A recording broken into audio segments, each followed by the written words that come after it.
好，咁今日咧就會同大家去製作一個作品咧，就係有關於一個秋天嘅立體樹啦。咁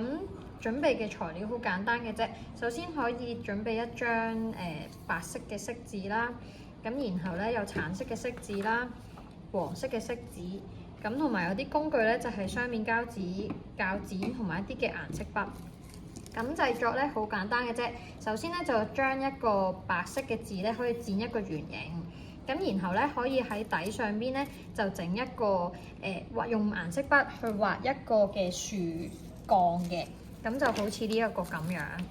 咁畫一個樹幹咧，咁同埋側邊咧亦都可以畫一啲草喺度嘅。咁然後咧，我哋咧就可以用一啲嘅顏色紙，咁我哋可以黐咗啲雙面膠紙喺個底度先。我哋咧就可以直接剪一條條，咁剪完一條條咧，應該就會變咗而家台上面嘅一啲黃色同埋橙色嘅紙條嘅。咁咧，我哋下一步咧可以做啲咩咧？就係用雙面膠紙黐咗呢一個邊，黐完呢個邊之後咧，就可以用呢啲橙色同埋黃色嘅紙條